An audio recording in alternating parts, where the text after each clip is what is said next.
Okay, children, today we are going to do chapter 15, The Snipper, by Liam O'Flaherty. Let's do the summary of this chapter. There is a heavy fighting taking place in Dublin, Ireland. A Republican snipper is sitting on a rooftop eating a sandwich and drinking a bottle of whiskey. Despite knowing it is dangerous, he decides to smoke a cigarette and instantly a bullet hits the roof. An armed car of the Irish Free State Forces arrives and an old woman steps out of the darkness and points out the snipper's position to the soldier in the car. The snipper shoots both the women and the men in the car. Immediately, he is hit by the enemy snipper in the right arm. The snipper applies a dressing, though in a great pain and prone in position for some time. He decides he has to escape from the roof before morning. Means he has to go from there. He is no longer able to hold his rifle. Hence, he tricks the enemy snipper into shooting his cap, which he places over the rifle. He lets the cap fall into the street. That means drops his rifle and lets his left hand hang over the edge of the roof, giving the impression that he has been shot dead. That means he was showing that he is shot dead.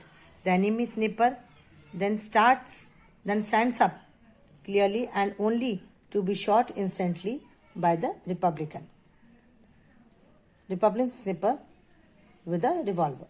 The dying man falls over the roof and hits the ground, weakened and disgusted. The protagonist moves down to the street, curious to find out whom he had killed. That means he moves there and finds out that whom he has killed.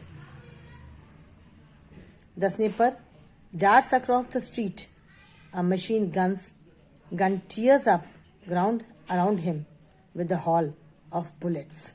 But he escapes. He throws himself face downward beside the corpse. The machine gun stops. The snipper turns over the dead body only to realize that the dead man is his brother. So children, this was the story. Now you came to know that who was he whom he shooted. And that was extremely very different, that it was really his brother. So let's see in short what happens in the story. It was a June evening and the snipper, who has had nothing to eat since morning, hungrily wolfs down a sandwich and takes a short drink from the flask of whiskey he carries in his pocket. He desperately wants a cigarette and finally risks showing his position by igniting a match and lighting one.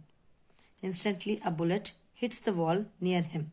He takes 2 puffs of the cigarette and snuffs it. He raises himself to look over the parapet, but another bullet whizzes by his head and he flattens himself against the roof. An armed car crosses O'Connell Bridge and stops just below the snipper's position. An old woman with a tattered shawl around her head comes out of a side street to talk with a man in the turret of the armed car. The snipper wants to shoot at the armored car, but he knows that his bullets will not penetrate its fortified exterior. The old woman points in the direction of the snipper, who now realizes that she is an informer. When the man inside opens the turret to talk with her, the snipper shoots and the man slumps over lifeless. The woman hurries toward the side street, but the snipper shoots again. The old woman shrieks and falls into a gutter. The car speeds away, the man in the turret still stumped there. More shooting is heard and the snipper knows that it is coming from the roof across the way. He has been hit in his right arm, in which he has lost all feeling. The snipper takes out his knife and uses it to rip open his shirt. He sees that a bullet has gone into his arm but has not emerged from the other side. He takes out his field dressing kit, breaks off the top of the iodine bottle that he pulls from it, and pours the dark liquid into his wound. Then he applies the bandages from his kit using his teeth to tie the knot. The snipper knows that he must get off the roof by morning or else the enemy snipper will kill him.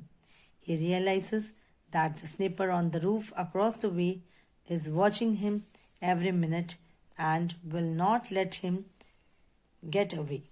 Taking his rifle, which is useless to him because his wounded arm makes it impossible for him to fire it. As you all know that he was wounded, he puts his army cap on the muzzle and raises it slightly above the parapet. A shot rings out and the cap falls on the earth far below. The sniper lets his left arm hang lifelessly over the parapet, holding his rifle in it. Then he lets the rifle fall and rolls over. The opposing sniper, assuming that his enemy is dead, relaxes his vigilance and stands upon the roof. The Republican sniper aims his revolver at his opponent and fires. The enemy sniper reels over the parapet in his death agony, then falls it to the earth. The Republican sniper is suddenly revolted by what he sees and by what he has done. His teeth chattered. He began to gibber to himself, cursing the war, cursing himself, cursing everybody. He drains his whiskey flask on in one draught. The sniper leaves the roof. When he gets to the street, his curiosity overcomes him and forces him to steal over to see whom he has shot. You want to know that he has shot somebody, and who is that somebody here? He attracts machine gun fire as he goes toward the dead sniper, but he is not hit. He flings himself down beside the body of the man he has killed, then turns it over. He finds himself starting into his own brother's face. So this was the story of Snipper. Thanks for watching the video.